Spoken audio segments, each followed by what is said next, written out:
എല്ലാവർക്കും നമസ്കാരം. ദൈവത്തിൻ്റെ സമാധാനം എല്ലാവരിലും വർഷിക്കുമാറാകട്ടെ. മക്കൾക്ക് വേണ്ടി എല്ലാം ത്യജിച്ച് ജീവിക്കാൻ പോലും മറന്നുപോയ അച്ഛനമ്മമാരെ വഴിയിൽ ഉപേക്ഷിക്കുന്ന ഒരു പ്രവണത അടുത്ത കാലത്തായി വല്ലാതെ കൂടി വരുന്നുണ്ട്. ഈ കഥ ഒന്ന് കേട്ടു നോക്കൂ. ഈ കഥ ഞാൻ എഴുതിയതാണ്. അന്ന് വളരെ വൈകിയാണ് ഗോകുൽ ജോലി കഴിഞ്ഞെത്തിയത്. അമ്മയെന്ന് വിളിച്ച് നേരെ അടുക്കളയിലേക്ക് വരികയാണ് പതിവ്. എന്നാൽ ഇന്നെന്തോ വല്ലാതെ അസ്വസ്ഥനാണെന്ന് തോന്നുന്നു. നേരെ റൂമിൽ പോയി കിടന്നു. എന്തേ മോനെ വൈകിയത്? എന്തേ തലവേദന ഉണ്ടോ? ചായ വേണ്ടേ നിനക്ക്? അമ്മ അവൻ്റെ നെറ്റിൽ തലോടിക്കൊണ്ട് ചോദിച്ചു. ഇല്ലമ്മേ, ഒന്നുമില്ല.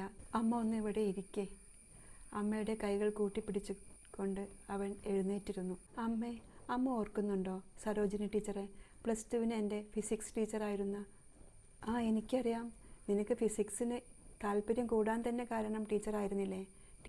പഠിപ്പിക്കുന്ന രീതി വളരെ നല്ലതായിരുന്നു. കുട്ടികളുടെ മനസ്സിൽ കയറുന്ന രീതിയിലായിരുന്നു. എന്ത് പറ്റി സരോജിനി ടീച്ചർക്ക്? അമ്മേ, ഞാനിന്ന് അവരെ കണ്ടു. ഓഫീസിൽ നിന്ന് വരുന്ന വഴി പാളയം സ്റ്റാൻഡിൻ്റെ അവിടെ ഒരു ആൾക്കൂട്ടം കണ്ട് വണ്ടി നിർത്തി. ഞാൻ അതിനകത്തേക്ക് കയറി നോക്കിയപ്പോൾ ഒരു സ്ത്രീ അവിടെ ഇരുന്ന് കരയുന്നു. പാറിപ്പറന്ന മുടിയും മുഷിഞ്ഞ വസ്ത്രങ്ങളുമായി. നോക്കിയപ്പോൾ അത് നമ്മുടെ സരോജിനി ടീച്ചറായിരുന്നു. ഞാൻ അടുത്ത് ചെന്നിരുന്ന് പറഞ്ഞു, ടീച്ചറെ ഓർമ്മയുണ്ടോ എന്നെ? ഞാൻ ഗോകുലാണ്. ടീച്ചർ എന്നെ പഠിപ്പിച്ചിട്ടുണ്ടായിരുന്നു +2. അത് കേട്ടപ്പോൾ ചിരിക്കാൻ തുടങ്ങി. ടീച്ചർ എന്താ വീട്ടിൽ പോവാത്തത്? എന്താ ഇവിടെ വന്നിരിക്കുന്നത് എന്ന ചോദ്യത്തിന് പൊട്ടിക്കരയുകയായിരുന്നു.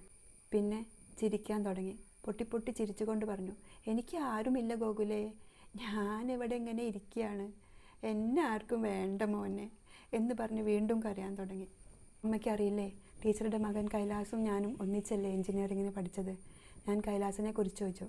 കൈലാസ് എന്തേ? കൈലാസ് ഇല്ലേ വീട്ടിൽ? കൈലാസോ? എനിക്ക് വീടുമില്ല, മോനുമില്ല, ആരുമില്ല.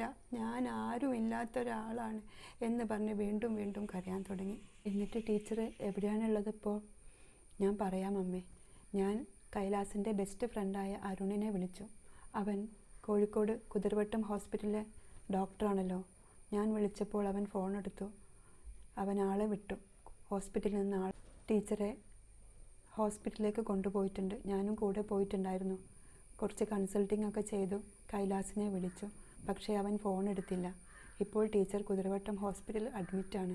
അമ്മ ഗോകുലിൻ്റെ കൈകൾ അമർത്തി പിടിച്ചുകൊണ്ട് പറഞ്ഞു, വയസ്സുകാലത്ത് മക്കൾക്ക് വേണ്ടാതായാൽ എന്താ ചെയ്യുക?